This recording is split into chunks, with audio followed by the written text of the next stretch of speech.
પાટણ નાગરિક સહકારી બેંકની 63મી વાર્ષિક સાધારણ સભામાં આક્ષેપો પ્રતિ આક્ષેપો.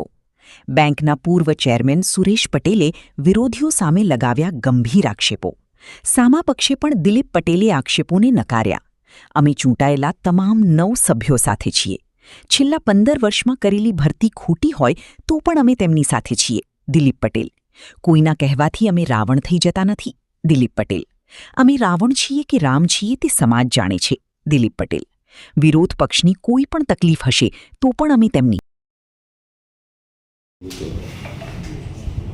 ઓકે.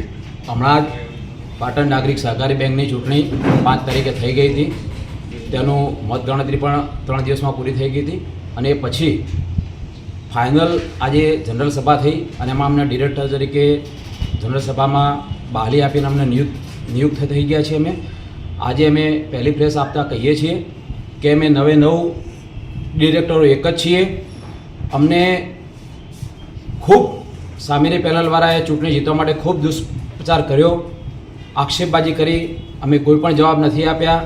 છતાં પણ જે સભાસદોએ અમને અમારી પર ભરોસો મૂકીને અમને 9 જણાને જે ચૂંટણીમાં વિજયી બનાવ્યા છે, એટલે કે બહુમતીથી વિજયી બનાવ્યા છે, એટલે હું તમારા માધ્યમથી કહેવા માગું છું કે અમારામાંથી જ ચેરમેન અને એમડી અમારા 9માંથી જ બનશે. જે બી બને અમે બધા 9 સાથે છીએ. અમે કોઈ એવા બિકાઉ માલ નથી. અમે તો દાન આપવાવાળા વ્યક્તિઓ છીએ. એટલે અમે બેંકની અંદર સારો વહીવટ કરવા અમારી પાસે સભાસદોએ જે ભરોસો મૂક્યો છે એ અમે વહીવટ કરવા માગીએ છીએ. એટલે અમે જે લોકો અમને આ વહીવટ કરવામાં ખલેલ પહોંચાડી રહ્યા છે કે હવે ખલેલ પહોંચાડવા માગતા હોય એમને અમે આ માધ્યમથી કહેવા માગીએ છીએ કે મહેરબાની કરીને હવે જે થયું એ તમને મુબારક છે. સભાસદોનો જે નિર્ણય હતો એ તમને આપ્યો છે, અમને આપ્યો છે. તો હવે મહેરબાની કરીને આવા દુષ્પ્રચાર બંધ કરો. જે કંઈ કાર્યવાહી કરવાની થાય એ કાયદાકીય કરીશું. અમે પણ તમારી કાયદાકીય કાર્યવાહીમાં અમે સાથ સહકાર આપીશું. અને બેંકનો થાપણદારો અને સભાસદો અને બેંકમાં જે લેવડ દેવડ કરે છે, આપણી બેંકનું ખૂબ મોટું નામ, સારું નામ છે અને ખૂબ વિશ્વાસ છે આપણી બેંક પર. એટલે આ બેંકનો કોઈની પર ભરોસો ના તૂટી જાય. રોજ આ બાખડ કરીને એવું તમે વાતાવરણ ઊભું કરો અને મહેરબાની કરીને આવા કોઈ દુષ્પ્રચાર ના કરો.